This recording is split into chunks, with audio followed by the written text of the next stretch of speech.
पूर्ण दिवस सप्तम दिवस प्रवेश करने से पहले मन वाणी को पवित्र करते हैं ताकि भगवान में हमारा मन लगे और भगवत कथा का हम रसास्वादन कर सकें। हरे नर्मदे मैया हरे नर्मदे, हरे नर्मदे मैया नर्मदे, हरे नर्मदे मैया हरे नर्मदे, हरे नर्मदे मैया नर्मदे। जय नर्मदे मैया जय नर्मदे, जय नर्मदे मैया जय नर्मदे, जय नर्मदे मैया जय नर्मदे, जय नर्मदे मैया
आइए कथा का आरंभ। पूर्ण दिवस भगवान गणेश जी ने निर्विघ्न से हमारा कार्य संपन्नता की ओर जा रहा है।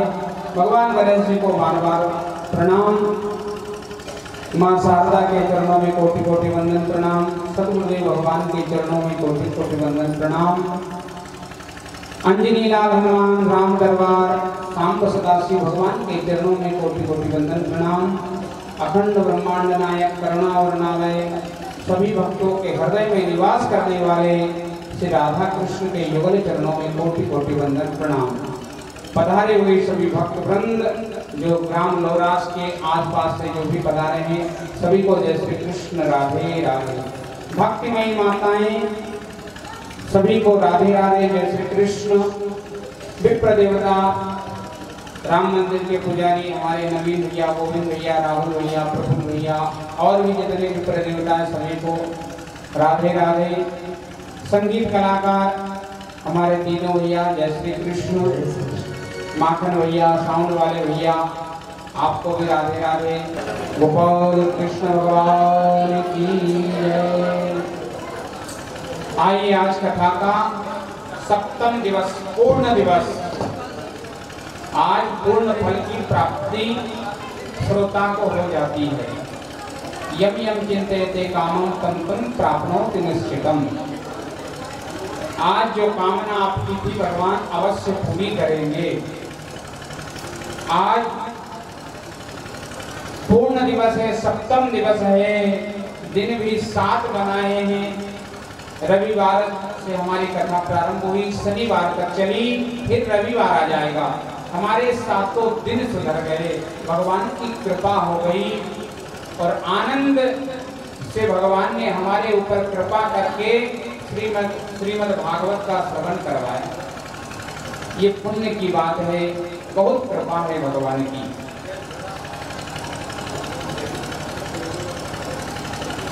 जब जीवन में भगवान की कथा आ जाए तो समझना जीवन के भाग्य बदलने वाले हैं।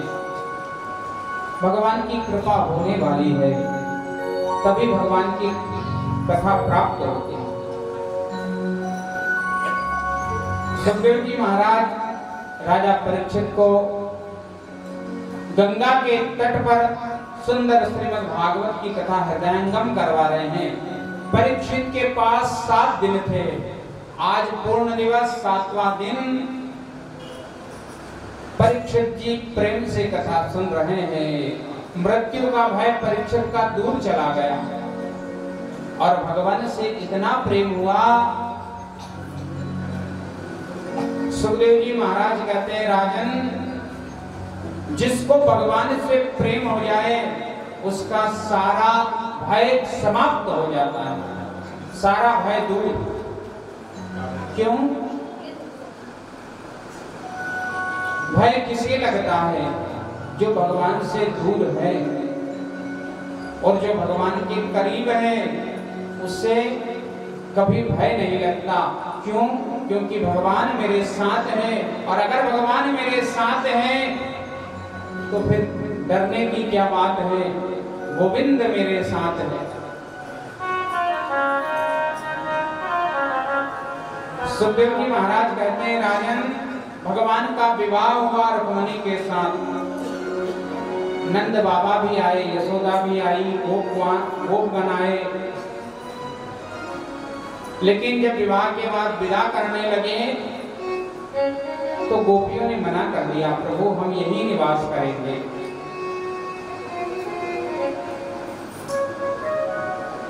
भगवान ने कहा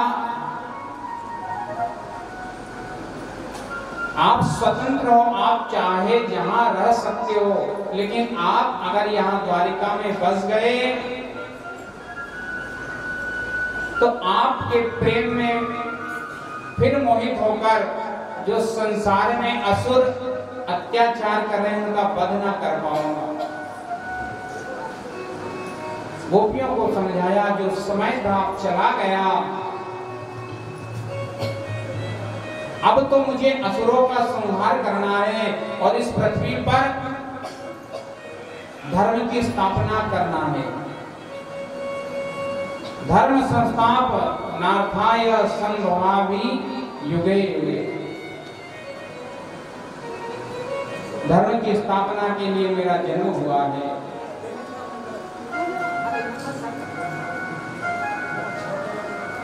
बहुत अच्छी समझने की बात है।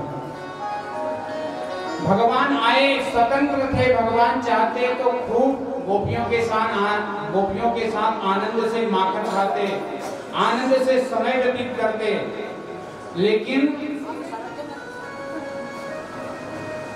जब तक समय था भगवान ने माखन चुराया, माखन खाया, लेकिन जब धर्म की बारी आई, धर्म की रक्षा करने का समय आया, तो माखन छोड़ दिया, सुदर्शन धारण कर लिया, कंस जैसे अत्याचारों का वध कर दिया। हम भी ध्यान रखें, खूब अपने परिवार के साथ आनंद लें, लेकिन जब धर्म की बारी आ जाए, धर्म के रक्षा के लिए कोई काम आ जाए, तो समय धर्म की रक्षा के लिए अपना सुख छोड़कर बाहर आ जाना चाहिए और धर्म की रक्षा करना चाहिए, क्योंकि धर्मो रक्षति रक्षतः। धर्म की हम रक्षा करेंगे, वही धर्म हमारी रक्षा करेगा, और धर्म बचा है तो हम बचे हैं। जिस दिन धर्म नष्ट हो जाएगा, हम भी नष्ट हो जाएंगे। सीता से किसी ने कहा, लक्ष्मण ने रेखा खींच दी थी, तुम उस रेखा से बाहर क्यों आई?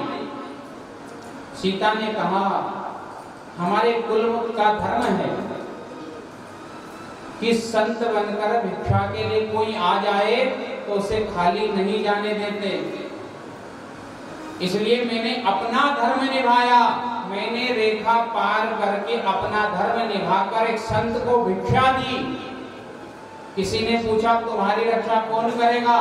बोले, जिस धर्म की मैंने रक्षा करी है वही धर्म मेरी रक्षा करेगा। धर्मो रक्षति रक्षतः। और देखो सीता का धर्म, रावण जिसके सामने नवग्रह भी हाथ जोड़कर खड़े होते थे, देवता हाथ जोड़कर खड़े हो जाते थे, वो सीता को स्पर्श नहीं कर पाया। क्यों? सीता ने कहा, मेरा धर्म मेरी रक्षा करेगा। धर्मो रक्षति रक्षता। हम धर्म की रक्षा करेंगे, वही धर्म हमारी रक्षा करेगा।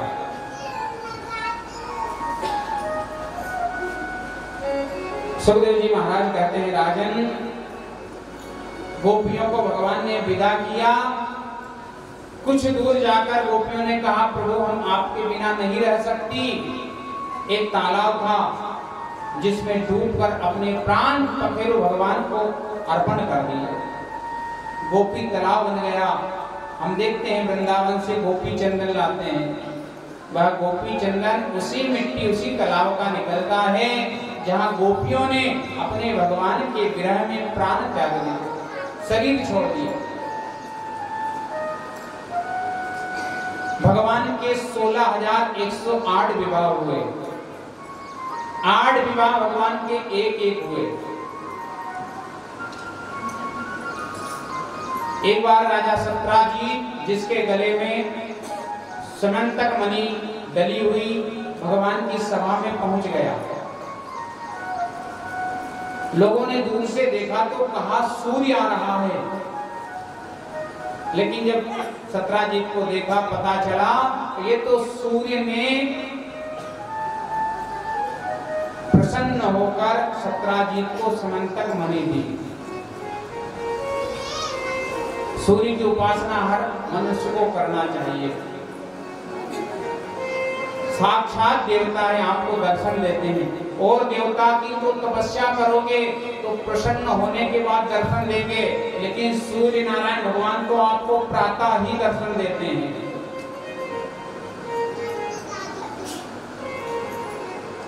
ज्योतिष में आया है, जिसका सूर्य ग्रह अच्छा होता है उसकी प्रतिष्ठा बहुत होती है। वो कोई महाराज बनता है, नेता बनता है, उच्च पदवी को प्राप्त करता है। और जो सूर्य की उपासना करता है वह भी उच्च पद को प्राप्त करता है।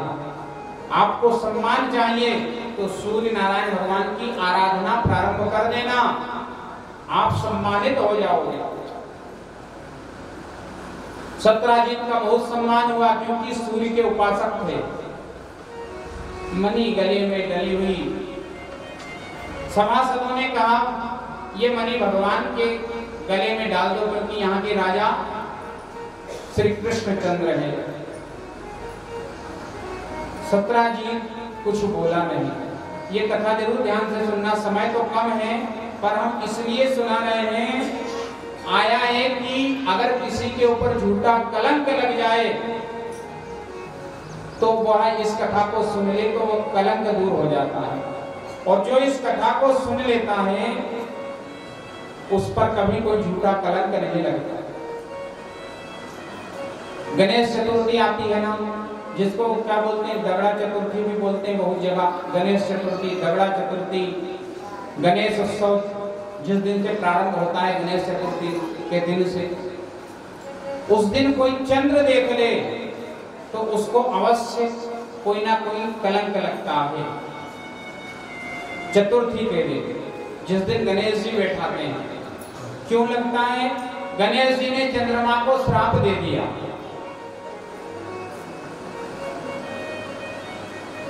जिस समय तुलसी तपस्या कर रही थी, तुलसी ने भगवान गणेश जी से कहा मेरे साथ विवाह कर लीजिए। गणेश जी ने मना कर दिया। तुलसी ने बार बार निवेदन किया, गणेश जी ने मना कर दिया और अपने चूहे पर बैठकर जाने लगे। तुलसी को क्रोध आया, उस क्रोध के प्रभाव से गणेश जी चूहे पे बैठे तो लुढ़क गए, चूहे से नीचे गिर गए। चंद्रमा देख रहा था तो हंस दिया। गणेश जी को क्रोध आ गया, तुलसी को भी श्राप दे दिया, कोई अगर मेरे ऊपर चढ़ा देगा, गणेश जी के ऊपर कोई तुलसी चढ़ा दे या भोग में डाल दे तो गणेश जी उसके सारे काम बिगाड़ देते हैं। इसलिए गणेश जी पर भूलकर भी तुलसी मत चढ़ाना, भोग में भी नहीं और गणेश जी के ऊपर भी। गणेश जी को दुर्वा चढ़ाना चाहिए। कोई भाव से गणेश जी को 21 दुर्वा चढ़ा दे तो गणेश जी उसकी बुद्धि सुधार देते हैं, बुद्धिमान बना देते हैं। गणेश जी प्रसन्न हो जाते हैं दुर्वा से और तुलसी से नाराज।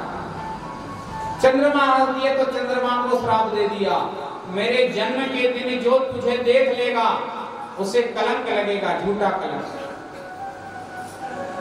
इसलिए गणेश चतुर्थी को कोई चंद्र का दर्शन कर ले तो जरूर उसे कोई ना कोई झूठा कलंक लगता है, किसी विवाद में फंस जाता है। उसका निवारण यही है, ये समंतक मणि की कथा जो सुन लेता है उसको कभी कोई कलंक नहीं लगता। गणेश चतुर्थी के दिन भी आप अगर चंद्रमा देख लो, ये कथा सुन लेना। ये कथा सुन लोगे, समझना आपका कलंक दूर।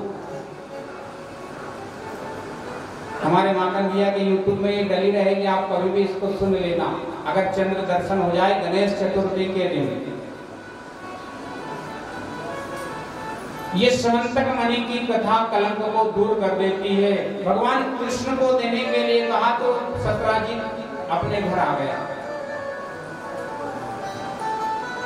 लेकिन कुछ दिन के बाद सत्राजित का एक छोटा भाई था जिसका नाम था प्रसेन। रात्रि में आखेट करने के लिए वन को जाने लगा तो उस मणि को अपने गले में डाल दी। क्यों? ताकि उजाला रहेगा, प्रकाश रहेगा। उसका प्रकाश था। लेकर आगे चला, एक सिंह ने प्रसेन को मार दिया और वह मणि सिंह लेकर चला। एक रीछ ने उस सिंह का भी वध कर दिया और उस मणि को लेकर अपनी गुफा में चला गया। वह रीछ थे जाम्बान। जाम्बान त्रेता में राम भगवान के साथ प्रधान सेनापति थे। आज वही जाम्बान ने उस समंतक मणि को ले जाकर अपनी जो पुत्री थी जाम्बती उसके पालने में लटका दिया। प्रकाश ही प्रकाश हो गया गुफा। अब सत्राजित को पता चला कि मणि चोरी हो गई, घबराया, किसने चोरी होगी, किसने चोरी होगी। एक दिन रात्रि में अपनी पत्नी से कह दिया, मुझे लगता है तुम किसी से कहना मत। अपनी पत्नी को समझा रहे हैं, किसी से कहना मत, मुझे लगता है कि जब कृष्ण के दरबार में मैंने मणि नहीं दी तो ऐसा लगता है कि वो मणि कृष्ण ने चोरी कर लिया। अब किसी किसी के सामने कोई गुप्त बात भी कर दो तो किसी की आदत होती है, कोई बात उसके पेट में नहीं रहती। सत्राजित की पत्नी दूसरे दिन पानी भरने गई, अपनी एक सहेली से कह दिया, किसी से कहना मत, हमारी जो मणि थी कृष्ण ने चुरा लिया। उसने दूसरी ने तीसरी से, तीसरी ने चौथी से, धीरे धीरे सब जगह बात फैल गई। होती है ना किसी किसी की आदत, जब तक कोई बात ना करे रोटी हजम नहीं होती। किसी किसी की तो आदत होती है, जब तक वो इसकी उसकी चुगली ना करे तब तक उसे नींद नहीं आती। एक बार एक नाई थे सेन, राजा की हजामत कठिन बनाने गए। बनाते बनाते राजा की आवाज आई, राजा साहब क्या हुआ? राजा ने कहा, मेरे मस्तक पर एक कान और है, तूने काट दिया। नाई ने पूछा, राजा साहब आपके लोगों के 3 कान आते हैं, आपके लोगों के 2 कान आते हैं, 2 ही होते हैं ना, और आपके कितने हैं? राजा ने कहा, मेरे 3 कान हैं, एक मस्तक पर भी कान है, लेकिन ये बात तो किसी से कहना मत। अब उसकी तो आदत थी, जिसके घर कठिन बनाने जाए वहां यहाँ की बात वहां, वहां की बात यहाँ। अब जब राजा ने कहा कि अगर कह दिया तो मृत्यु दंड दिया जाएगा, तो नाई का तो पेट फूलना चालू, क्योंकि चुगली करने की आदत ना करे तब तक रोटी हजम ना हो। क्या करें, किससे कहें? लोग दाढ़ी बनाने जाए तो घर में ताला लगा। नाई ने सोचा गांव से बाहर चल दो, किससे कहें? वन में जाकर झाड़ पेड़ों से कह दिया, राजा के 3 कान, राजा के 3 कान। और नाई जैसे ही कहकर आया एकदम स्वस्थ, लेकिन योग से ऐसा हुआ कि कुछ दिन बाद जिन वृक्षों से नाई ने कहकर आया था, राज दरबारियों ने उन्हीं वृक्षों को काटकर हारमोनियम, तबला आदि बनवा लिया। राज दरबार में सभा लग गई, भजन संध्या होने लगी। अब जिन वृक्षों को नाई ने कहकर आया था, राजा के 3 कान, राजा के 3 कान, हारमोनियम पे जैसे ही स्वर रखा आवाज आने लगी, राजा के 3 कान, राजा के 3 कान। झांझ बजने लगी। झांझ बजती है तो कैसी आवाज आती है? किन्नक किन्नक आती है ना। तो झांझ कहने लगी, किन्ने कही, किन्ने कही। ये नाई भी वहां बैठा हुआ था, इसने सोचा बुरा हुआ, मैंने सोचा गांव में किसी से मत बोलो, वृक्षों से बोल कर आओ, तो आज ये वृक्ष भी बोल रहे हैं। इसलिए कहते हैं ना, पुराने लोग की दीवार के भी कान होते हैं भैया। सावधान होकर किसी की बुराई चुगली किया करो। झांझ ने कहा, किन्ने गई, किन्ने गई। तबला पे थाप मारी, तबला से आवाज आई, भीका नाई ने कही, भीका नाई ने कही। राजा ने कहा, कहाँ है देखो। भागने लगा, राजा ने पकड़ लिया, मृत्यु दंड दो, ये चुगली करने वाला है। इसने कहा, राजा साहब मैंने किसी से नहीं कहा, वृक्ष से कहा। राजा ने कहा, अभ्यास तो है तुझे चुगली करने का। जिसको जिस बात की आदत लग जाती है वह छूटती नहीं, इसलिए तूने वृक्षों से कहा, मतलब मुझे अभ्यास है, आदत है। मृत्यु दंड दे दिया, चुगली का परिणाम गलत। पूरे नगर में बात फैल गई, चोरी किसने करी? कृष्ण ने करी। भगवान कृष्ण तक बात पहुंच गई। राजा उग्रसेन अक्रूर जी आदि सभी ने कहा सत्यजीत को पकड़ कर लाते हैं, दंड देंगे। भगवान ने कहा नहीं भैया, आप कलंक लगाए, इसको दूर करेंगे। कुछ सभा सदों को अपने साथ में लेकर भगवान मणि ढूंढने के लिए चल दिए। कुछ दूर जाने के बाद प्रसेन मरा हुआ पड़ा, आगे सिंह के पैर दिखे, उस पैर के चिन्ह के सहारे से आगे बढ़ते बढ़ते सिंह भी मरा हुआ दिखा। एक वृक्षराज के पैर दिखे, उन पैरों के सहारे से गुफा के पास पहुंच गए। और भगवान कृष्ण ने कहा, भगवान ने कहा अब सब आप बाहर इंतजार करिए, मेरे ऊपर कलंक लगा है, मैं इसके अंदर जाऊंगा और अगर मणि होगी तो लेकर आऊंगा। 7 दिन के अंदर आ गया तो ठीक, नहीं आ पाया तो आप सब चले जाना और राजपाट संभालना। भगवान अंदर प्रवेश कर गए। मणि पालने में लटकी हुई थी। भगवान ने जैसे ही हाथ लगाया, जामवान ने एक मुष्टि का प्रहार किया, भगवान को वहां से दूर कर दिया। युद्ध होने लगा, भयंकर युद्ध हुआ, एक दूसरे से कोई नहीं हारता। आज जामवान कह रहा इतना बलशाली कौन हो सकता है, लेकिन युद्ध करते करते भगवान ने एक मुष्टि का प्रहार किया, जामवान उसी समय मूर्छित हो गया। मूर्छा खुलने पर जान गया इतना बल तो मेरे राम में था, राम के अलावा इतना बल किसी में नहीं।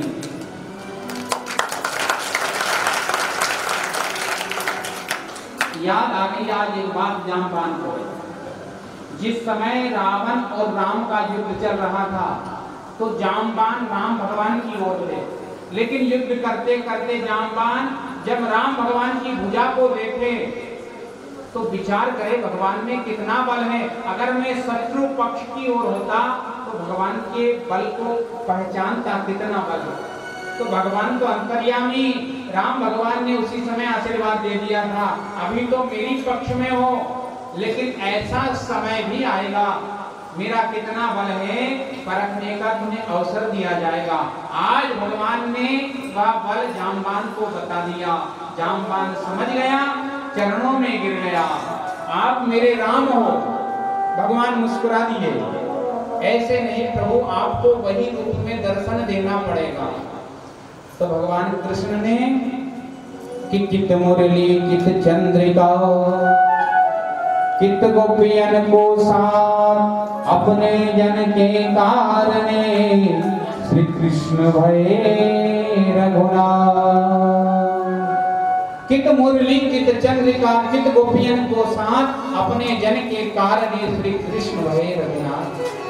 रघुनाथ धनुर्धारी रघुनाथ बनकर दर्शन दे दिया। जामवान प्रसन्न, मणि भी दे दी, अपनी पुत्री भी भगवान को दे दी जामवती।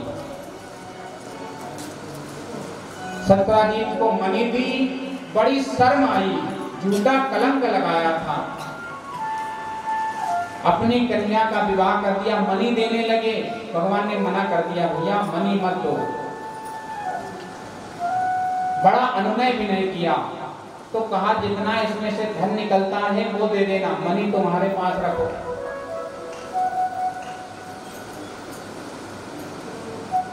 जामवती का विवाह हो गया, सत्यभामा का भी भगवान से विवाह हो गया। जामवती आई तो किसकी पुत्री थी? ऋक्षराज जामवान की, रीछ की पुत्री। भगवान ने जामवती से कहा तुम वृक्ष की पुत्री हो, इसलिए तुम्हारे कुछ जो अवगुण हैं, जो भी तुम्हारे मुंह देखने आए, होता है ना, नई नई बहू आती है तो सब मुख देखने जाते हैं, मुख दिखाई में बहू को कुछ देते भी हैं। तो भगवान ने कहा जामवती से कोई आए मुंह दिखाई में, उसका एक गुण ले लेना और तुम्हारा एक अवगुण दे देना। तभी से हर स्त्री में एक एक अवगुण उस वृक्ष की पुत्री जामवती के बस गए। कहते हैं जब दोनों हाथों से कोई महिला बाल खुजालती हो तो समझना ये जामवती आ गई। कोई अपने पैरों से जमीन को कुरे दे, समझना जामवती है भैया, ऋक्ष की पुत्री। कोई अपने पति से ज्यादा लड़े, हर समय कहती रहे क्या किया तुमने, मेरे पिता ने आपको दे दिया, थी नहीं मैं यहाँ आने वाली, पर क्या करो, तो समझना जामवती आ गई। भगवान के 8 विवाह हुए, लक्ष्मणा, मित्रविंदा, ऐसे भगवान के एक एक करके 8 विवाह हुए और 16,100 विवाह भगवान के एक साथ हो गए। एक भौमासुर राक्षस था जिसने 16,100 कन्याओं को अपने बंधन में बांध रखा था। भगवान ने मुक्त किया और उन सभी के साथ विवाह कर लिया। गोपाल कृष्ण भगवान की 16,108 विवाह भगवान के हुए। फिर भी घर में शांति और संसार में एक विवाह किसी का हो जाए फिर भी गृहस्थी से परेशान, हर समय लड़ाई झगड़ा। नारद जी ने सोचा अपना तो काम है कलह करवाना, सबके यहाँ करवाया, भगवान के यहाँ भी करवाया। रहते ना कुछ कुछ गांव में भी नारद जिनका काम है लड़ाई करवाना। नारद जी ने कहा भगवान के यहाँ भी आपस में झगड़ा करवाते हैं। लेकिन जिस कमरे में नारद जी जाए वहां भगवान दिखे। रुक्मणी के कमरे में भगवान, सत्यभामा के, मित्रविंदा, जामवती, सबके कमरे में नारद जी परेशान हो गए। सब जगह भगवान बैठे। भगवान समझ गए आज नारद जी को अगर मौका दे दिया तो जरूर झगड़ा करवाएंगे। शिव पार्वती ने झगड़ा करवा दिया, अपने माता पिता को नहीं छोड़ा।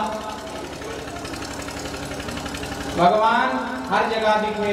एक जगह नारद जी जा रहे थे, नारद जी ने देखा भगवान है तो पुनः लौट आने लगे। भगवान ने आवाज लगाई, नारद जी क्या बात है, आइए बैठिए, क्या काम है। नारद जी ने कहा कुछ नहीं भगवान, आपको प्रणाम करने आया था। भगवान का अच्छा प्रणाम करने आए थे, करा तो नहीं? बोले सोच रहा था थोड़ी देर बाद आके करूंगा। भगवान मुस्कुरा दिए, नारद जी वहां से चले आए।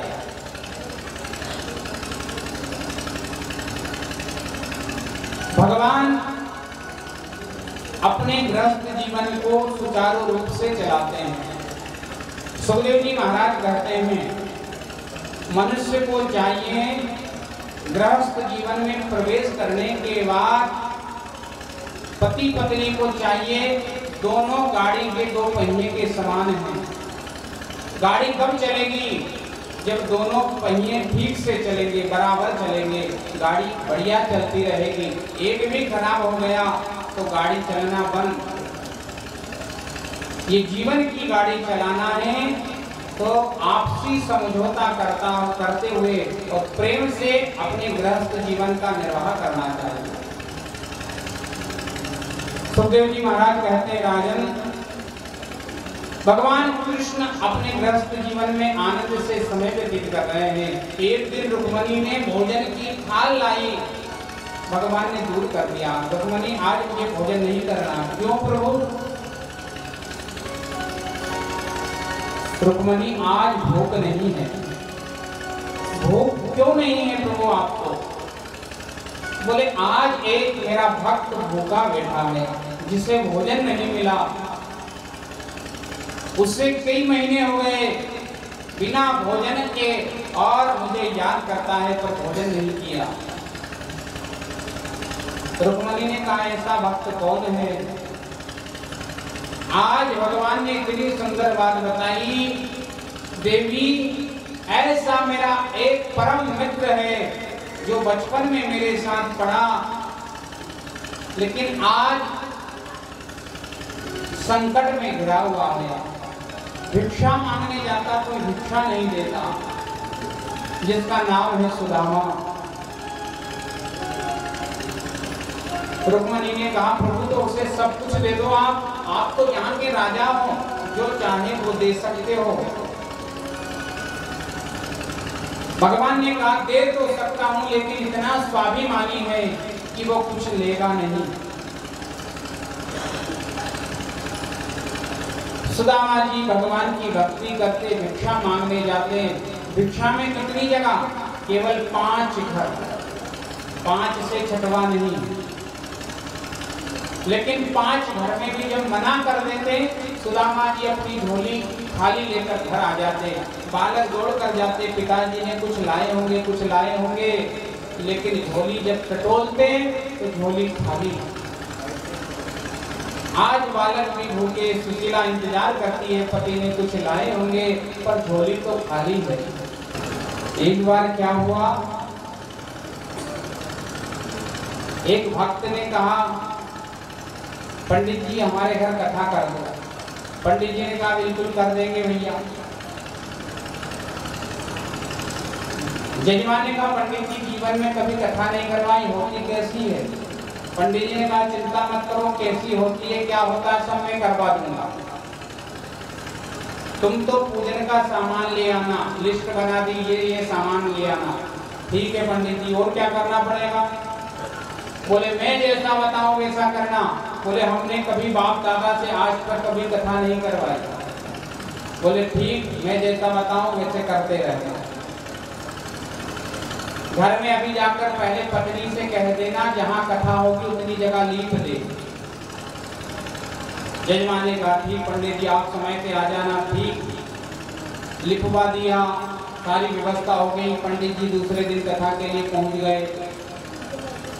अब बेचारे ने कभी तो कथा करवाई नहीं।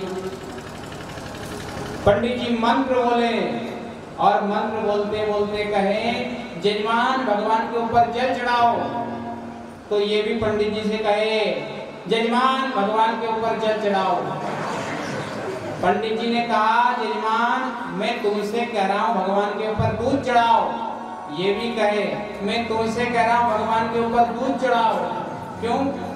क्योंकि पंडित जी ने कहा था मैं जैसा कहूँ वैसे करते रहे। पंडित जी जो कहे जजमान भी वैसा कर रहे। अच्छा एक काम करो भगवान को भोग लगा दो। जजमान भी कहे अच्छा एक काम करो भगवान को भोग लगा दो। पंडित जी ने सोचा इससे माथा कब तक पचाएंगे। अच्छा एक काम करो आरती उठाओ और आरती करो। जजमान ने भी कह दिया अच्छा एक काम करो आरती उठाओ और आरती करो। पंडित जी ने कहा सब हो गया, एक काम करो तिलक लगाओ और दक्षिणा दो। जजमान ने कहा तिलक लगाओ और दक्षिणा दो और घर जाओ। पंडित जी ने कहा मैं तेरे से कह रहा हूँ दक्षिणा दो और घर जाओ। जजमान भी कहे पंडित जी कहे दक्षिणा दो, जजमान कहे दक्षिणा दो पंडित जी और अब आप घर जाओ, हो गई कथा। पंडित जी को क्रोध आया। पंडित जी ने एक झापट लगाया जजमान को। जजमान ने सोचा कथा ऐसी होती होगी, ये कथा चल रही है। पंडित जी का हाथ तो पंडित जी का, तो जजमान का हाथ तो जजमान का। जजमान ने सोचा ऐसी कथा होगी, पंडित जी को भी एक जड़ डाला। पंडित जी चित्त होश आया पंडित जी को थोड़ी देर बाद। कहाँ आ गए थे? गुस्से क्रोध में जजमान के ऊपर झपट गए। जजमान ने कहा कथा होने वाली है। जजमान भी झपट गया, कथा होने लगी। अब जजमान की खड़ी खड़ी देखे हे सत्यनारायण भगवान इतनी खतरनाक कथा होती है। कभी जजमान पंडित जी के ऊपर, कभी पंडित जी जजमान के ऊपर कथा हो रही है। बीच बीच में जजमान ने ताली बजाए, जय हो सत्यनारायण भगवान, जय हो। धोखे से पंडित जी का पांव लिपे हुए से बाहर चला गया। जजमान ने कहा पंडित जी हमारी कथा खंडित करोगे तुम, लिपे से बाहर जा रहे हो। अरे जितना मैंने लिपा उसी में कथा करो। लोगों ने समझाया, पंडित जी से कहा पंडित जी ये कौन सी कथा है?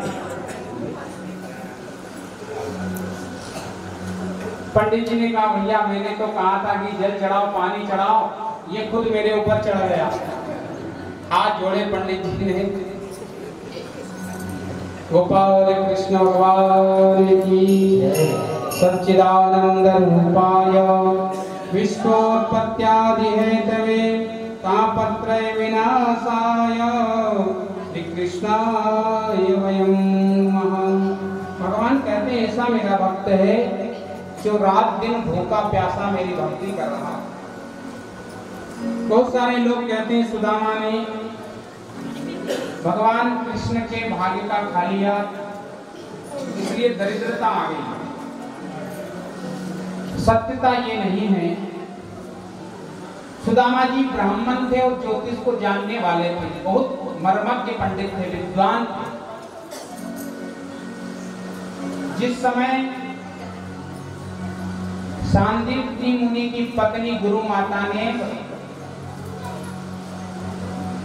कृष्ण और सुदामा को वन में हवन के लिए लकड़ी लेने के लिए पहुंचाया, तो एक पोटली में थोड़े चने बांध दिए थे।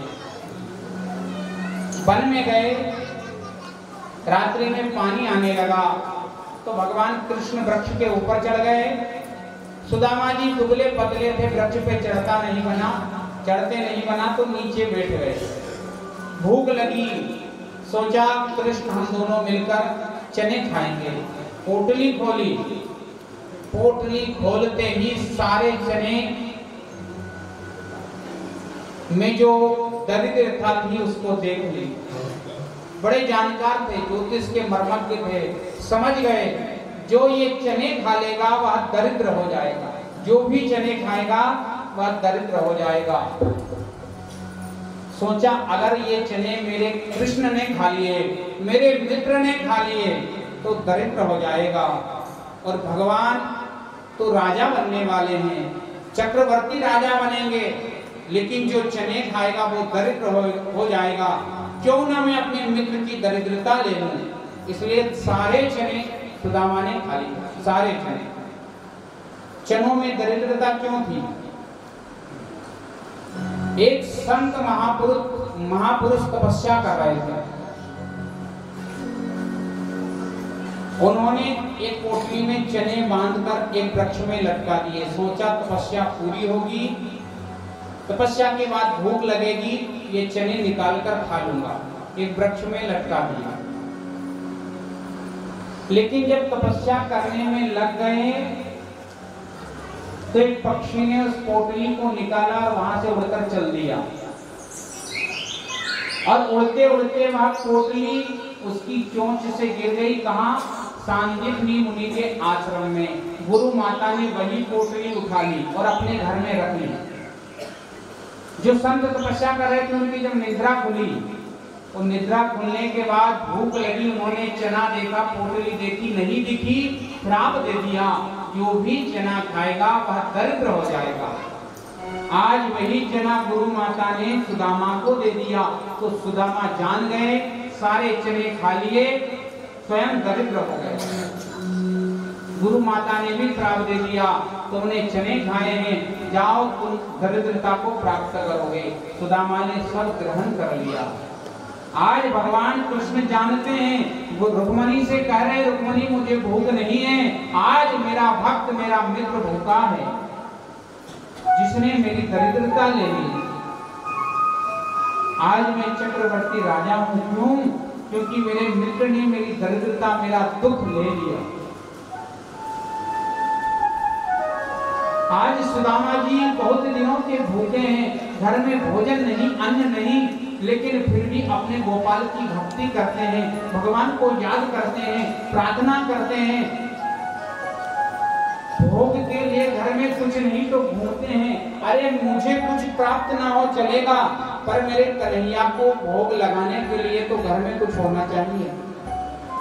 भिक्षा मांगने जाते तो कहते, मैया मुझे थोड़ी भिक्षा दे दो, ताकि मैं अपने भगवान को भोग लगा सकूं, अपने प्रभु को भोग लगा सकूं। लेकिन कौन सुनने वाला? द्वार लगा देते, सुदामा जी को भगा देते, बाबा कुछ कमाते नहीं हो, भिक्षा मांगते रहते हो।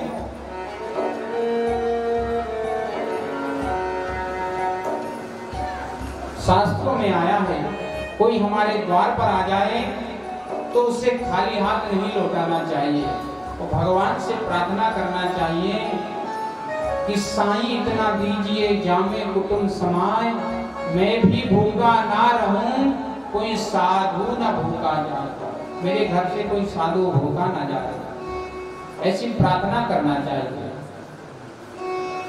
सुदामा जी घर आ जाते हैं। आज रात्रि में आराम करते करते सुदामा जी ने सोचा मेरा लाला भूखा होगा। मूर्ति के पास जाते हैं, मूर्ति देखते हैं, विचार आता है गोविंद भूखा होगा। रात के 12 बज रहे हैं, रहा नहीं गया सुदामा जी से। भोजन बनाने वाले बर्तनों में भोजन खोजने लगे। खोजते खोजते कहीं से चावल मिल गया, चावल निकाल लिया, एक चावल का दाना निकाला, एक सुंदर आम का पत्ता लिया, उसने उस चावल को रख दिया। प्रसन्न हो गए सुदामा जी की कम से कम मेरे कन्हैया को तो भोग लगाऊंगा। आज भगवान रात के 12 बजे जाग रहे हैं। रुक्मणी ने कहा क्या हुआ प्रभु? बोले आज मुझे भूख लगी है, भोजन करना है। रुक्मणी ने सोचा भगवान मेरे बहुत दिन से भूखे, कुछ भोजन नहीं किया। दौड़कर रसोई घर में भोजन की थाल लगाने लगी। आज कन्हैया भोजन करेगा। और इधर सुदामा एक चावल लेकर भगवान के पास जा रहा है। एक चावल का दाना सुदामा प्रसन्न होकर ऐसे जा रहे हैं जैसे एक दरिद्र को संसार की संपत्ति मिल गई हो। प्रसन्न होकर भगवान को भोग लगाने के लिए जा रहे हैं। सुशीला ने आवाज लगा दी क्या कर रहे हो? सुदामा ने कहा आज मेरे कन्हैया को भोग लगा रहा हूं देवी। सुशीला आज क्रोध करने लगी, अरे तुम किसे भोग लगा रहे हो? और वो भी एक चावल के दाने का, जिसको 56 भोग लगते हैं, जिसको हर प्रकार के व्यंजनों से लोग मंत्र बोल बोल कर नैवेद्य लगाते हैं, भोग लगाते हैं, उसके सामने एक चावल लेकर जा रहे हो। क्या कीमत है तुम्हारे चावल की उसके सामने? वो भोग लगाएगा। और जिसको भोग लगाने जा रहे हो वह तो पत्थर है, पत्थर के समान बैठा है। हम इतने दरिद्र हैं, गरीब हैं, कभी उसको दया नहीं आती। अरे मेरे छोटे छोटे बालक हैं, कितने दिन से इन्होंने भोजन नहीं किया, लेकिन उसे चिंता है, तुम उसे भोग लगाने जा रहे हो। धन्य है सुदामा जिसके घर में बालक भूखे हैं, बालकों की चिंता नहीं है। मेरा गोविंद भूखा ना हो। जिस दिन हमको ये चिंता हो गई, जिस दिन हमारे अंदर ये बात आ गई, उस दिन भगवान हमारे लिए तत्पर खड़ा हो जाएगा। पर हम पहले अपना पेट भरते हैं, पेट भरे तो चलेगा, पेट भी भरते हैं, कोट भी भर लेते हैं, फिर भगवान को देखते हैं थोड़ा बहुत, थोड़ी बहुत बात आ जाए हम तो कहेंगे भैया इस बार सोयाबीन नहीं हुई, चंदा नहीं दे सकते। तो सुदामा घर में बच्चे भूखे हैं, पत्नी भूखी है, लेकिन चिंता है भगवान की, मेरे भगवान भूखे ना होंगे। जब सुदामा को इतनी चिंता है तो विचार कीजिए उस परमात्मा को सुदामा की कितनी चिंता होगी। भगवान ने भी भोजन करना छोड़ दिया था, रुक्मणी परेशान थी, रोज थाल सजा सजा कर ले जाती, 56 प्रकार के भोग ले जाती। सुदामा भगवान कृष्ण हटा देते, भूख नहीं है मुझे, क्यों? मेरा भक्त भूखा बैठा है। एक चावल लेकर सुदामा जी जाते हैं भोग लगाने, तो भगवान आज रुक्मणी से कहते हैं आज मुझे भूख लगी है, बहुत जोरों की भूख लगी है। रुक्मणी भोजन की थाल सजाने के लिए जाती है। सुशीला डांटती है तुम क्या कर रहे हो, पत्थर को भोग लगा रहे हो?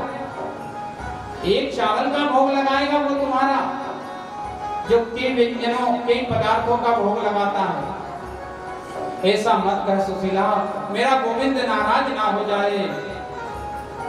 मेरा कर्तव्य है, मेरा भाव है कि मैं अपने गोपाल को भोग लगाऊं। सुशीला ने कहा वो त्रिलोकपति है, तीनों लोकों का नाथ है,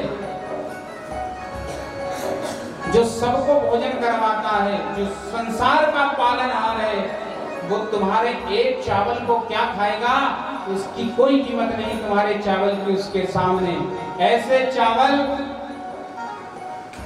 आप स्वर्ण के भी रख दो तो भगवान को कोई असर नहीं पड़ेगा, तुम्हारे चावल का कोई मोल नहीं। इसलिए काम करो, चावल का भोग मत लगाओ। सुदामा जी तो जाते रहे। सुशीला ने कहा उसमें से आधा भाग मेरा है, पहले उस चावल में से आधा तोड़कर हमें दो। सुदामा जी आज सुशीला को देख रहा, मेरी देवी को क्या हो गया।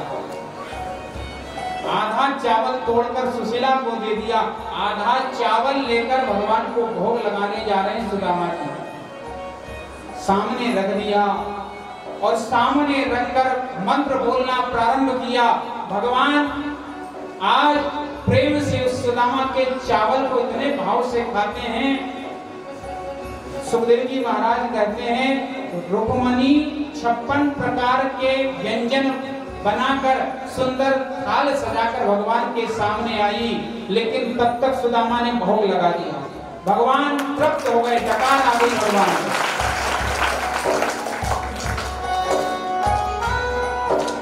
रुक्मणी कह रही भगवान आपको भूख लगी थी, भोजन करिए, मैंने भोजन लाई हूं। भगवान ने कहा रुक्मणी आज मैं तृप्त हो गया हूं, आज मेरा पेट भरा गया। मेरा क्या तीनों लोकों में हर जीव का पेट भरा चुका है, सब तृप्त हो गए। रुक्मणी ने कहा कैसे तृप्त हो गए, अभी तो भोजन आपने ग्रहण नहीं किया। आज भगवान कहते हैं रुक्मणी आज मेरे भक्त सुदामा ने ऐसा भोग लगाया, ऐसा भोग लगाया कि भोग को मैं कभी नहीं भूलूंगा। इसलिए तो कहते हैं सुदामा के तांडुल, सबरी के वेद सुदामा के तांडुल। भगवान का कहना है मुझे 3 जगह जो स्वाद आया वो आज तक संसार में कभी नहीं आया। कहां कहां? या तो सबरी ने झूठे बेर खिलाए थे तब मुझे स्वाद आया था, या विदुरानी ने छिलके खिलाए थे तब मुझे स्वाद आया था, या आज स्वाद आया है जब मेरे सुदामा ने मुझे चावल का भोग लगाया है, तांडुल का भोग लगाया है।